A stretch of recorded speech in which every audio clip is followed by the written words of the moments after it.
mi ò dẹ̀ sọ pé kí Wasiu ó jọba, mi ò sọ bẹ́ẹ̀ náà. Ṣé tí yìí di ni ẹ̀ẹ́dínlá àkáyè tẹ́ fi ń gbọ́rọ̀ ni? Mo já àwọn afọbajẹ, mo já yín sí ni. Ẹ lọ tún lọ gbọ́ fídíò tí mo ṣe yẹn.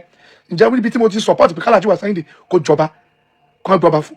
Mi ò sọ bẹ́ẹ̀ o. Ìdílé ọba jáde wọ́n náà wò mọ́ rí ọmọ Èkìtì ní pé kinní kan. Kẹ́ ẹ jẹ́ fẹ́ lọ sọ́rú ògo yẹn nù, ẹ̀yà alájẹbó lè tẹ́lẹ̀ lákàyè. Kẹ́ ẹ fẹ́ lọ sẹ́rú ògo Ìjẹ̀bú yẹn nù, ṣèkìtì ojú òtì yín ni. Ẹ wá ń jáde wọ́n wíwo ìwòyó sí mi. Ẹ lọ tún lọ gbọ́ fídíò tí mo ṣe yẹn. Ǹjẹ́ níbi tí mo ti support pé Alhaji Wasiu Ayinde kó jọba, kó jọba fún? Mi ò sọ bẹ́ẹ̀ o. Ẹ má ṣì mí gbọ́ o. Ẹ lọ láì tí yín o, tọ́lọ́pọ̀lọpọ̀ yín kàn máa ń gbọ́rọ̀ ni. Ní lákàyè tẹ́ fi lè gbọ́rọ̀ o. Nǹkan tí mò ń sọ ni wípé kì í ṣe gbogbo kan ni wọ́n máa ń ṣe pẹ̀lú agídí. Gbogbo nǹkan kọ́ la máa ń ṣe pẹ̀lú agídí. Ìkan wà mí wà ó gba agídí kan fi dàrú kó lè yanjú. Ìmí ìdẹ́ wà pẹ̀lẹ́pẹ̀lẹ́ ni. Ṣé ní tọ́ba àjẹbó tẹ̀ ń sọ yẹn pẹ̀lẹ́pẹ̀lẹ́ ni kì í ṣọba. Àwọn fámìlì tó jáde tán declare Alhaji Wasiu Ayinde pé àwọn ò mọ̀ rí o, kì í ṣọmọ ọba o, kì í ṣọmọ Ìjẹ̀bú Òde o. Àwọn yẹn lèmi jáde láti bá sọ̀rọ̀ wípé ẹ má gbé wá, a ò ní gbà. Kì í ṣọmọ ọba, kì í ṣọmọ Ìjẹ̀bú Òde, ọmọ Èkìtì ni. Ìgbà wo nìyẹn ṣẹlẹ̀ ni mò ń try láti bá yín sọ. Lọ́dún sọ báyìí pé Alhaji Wasiu Ayinde ti ń kọrin pọ́mọ ọba níjẹ̀bú lòun for over 40 years tí mo ti ń gbọ́. Ọ̀tọ̀lọ́ba fújì ó máa ń jó ọmọ ọba lòun, ṣùgbọ́n mo ṣe àwọn yẹn jáde, àwọn ìdílé ọba jáde wọ́n náà wò mọ́ rí ọmọ Èkìtì ní pé kinní kan. Kẹ́ ẹ jẹ́ fẹ́ lọ sọ́rú ògo yẹn nù, ẹ̀yà alájẹbó lè tẹ́lẹ̀ lákàyè. Kẹ́ ẹ fẹ́ lọ sẹ́rú ògo Ìjẹ̀bú yẹn nù, ṣèkìtì ojú òtì yín ni. Ẹ wá ń jáde wọ́n wíwo ìwòlú sí mi.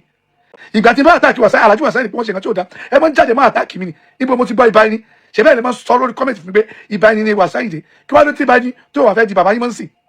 Mi ò dẹ̀ sọ pé kí Wasiu ó jọba, mi ò sọ bẹ́ẹ̀ náà.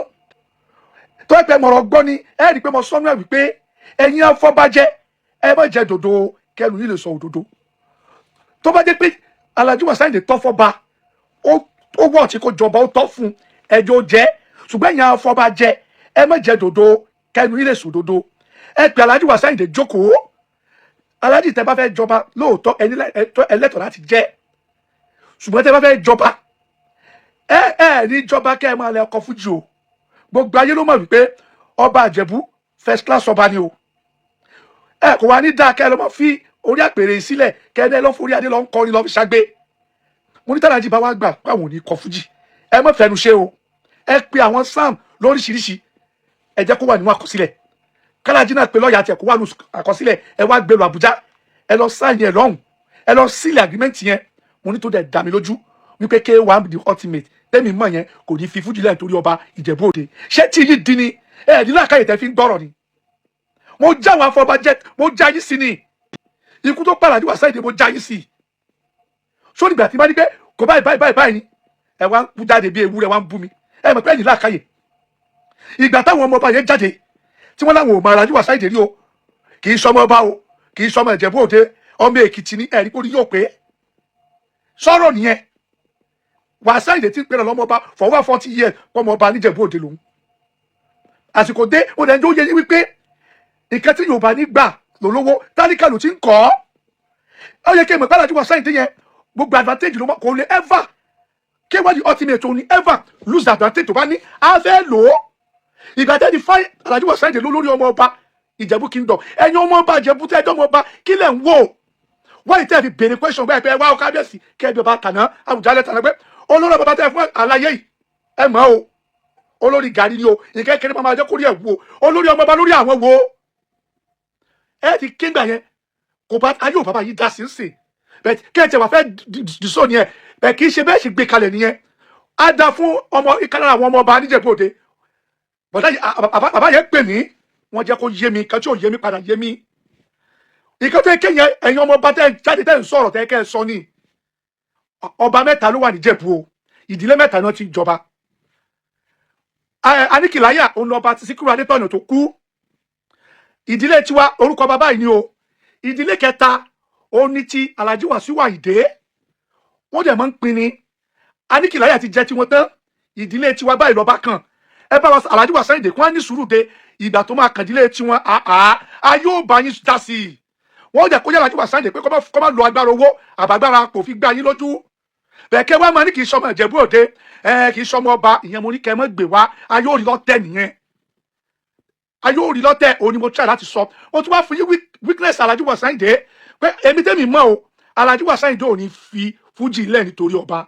Kò possible, kò ní ṣẹlẹ̀ láíláí tẹ́ ẹ bá ti fòfin di Àlàjí pé tó o bá jọba o ò ní kọ fújì o tó o bá ti dá wọn máa ṣòye ní oko tó ti ṣòye dé ẹlòmíì ti gbadé o ẹni tí ó gbadé gẹ́gẹ́ kan nìyẹn wà special standby sílẹ̀ mo sọ fún kọ́ nìyẹn ẹ wá ń jáde ẹ wá ń wí wóróworó ẹ ń bú mi ṣé ẹ kẹ́ ẹ bú mi ní ṣé gbogbo nǹkan náà máa ń fìjà ṣe ni ẹ ní làákàyè ni ẹ ní làákàyè ni ó fẹsẹ̀ rẹ́gbẹ̀ẹ́ òun fìtọ́ fọ̀ ẹ wò ponú akérèdánidání ṣé mo máa ń fi ìdọ̀tí fọ́dọ̀tí kò lè mọ́ ẹ wọ́n kẹtẹ́ bí lè ṣọ́ọ̀kì máa ya Àlàjí Wasiu Ayinde ni alágbára ni owó wà ipò wà ṣé ẹgbẹ́ pé kí wà ó máa ń fọ bá jẹ lẹ́kọ̀ọ́ ni àwọn ló wà lókè àṣẹ òkè làṣẹ ti máa wà àwọn ilẹ̀ tó gbọ́ wọ́n ní ẹni tó pé ní nìkan ti kọ́kọ́ jẹ oyè tá à ń sọ yìí olórí ọmọ ọba yìí ìdáyé mọ̀ pé nìkan joyè yẹn rí wọ́n lẹ́ni yẹn kú wọ́n ní wọn ò tí ì sin òkú ẹni yẹn Àlàjí Wasiu Ayinde ti pè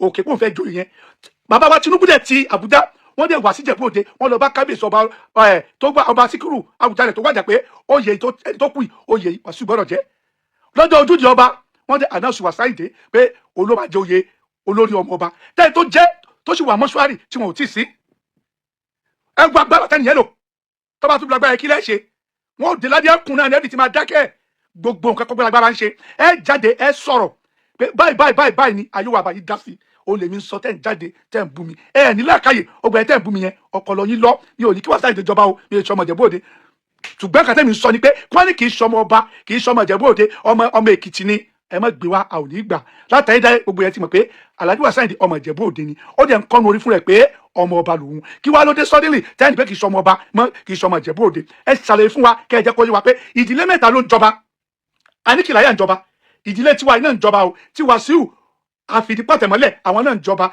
ìdílé Aníkìláyà ti jẹ́ wọ́n ti gbẹ́sẹ̀ ìdílé tiwa ló kàn ìyẹn mo bá yín sọ mi ò ní kẹ́ fi Wasiu Ayinde jọba o Wasiu Ayinde jọba kò kàn mí ṣùgbọ́n mo sọ bẹ́ẹ̀ fáwọn àpapọ̀ pé ẹ má jẹ́ dòdò kẹ́ ẹ lè sọ dòdò mo já yín tán ni pé ẹni Kẹ́hìndé fọwọ́ síwèé ó pa àwọn lọ́yẹ̀ wá ẹ pè àwọn SAN ẹ gbé lọ Àbújá ó dé mi lójú 100% ni confam kéwọ́ ò ní fújì rẹ̀ torí kó fẹ́ jọba never kò ní darú ẹ̀ wò kò yẹ sí torí kàtà ìdè máa rí bí ọba times 100 ló máa rí láàrin ọ̀sẹ̀ kan níbi fújì mo já yín tán ni mi ò sọ pàtàkì àti pé kó jọba àti pé kó má jọba ẹgbẹ́ tẹ́ ń bú mi yẹn ẹ lọ ọpọlọ yín ti lọ wọ́n ẹgbẹ́ tẹ́ kí nínú China mo dúpẹ́ lọ́wọ́ gbóyín.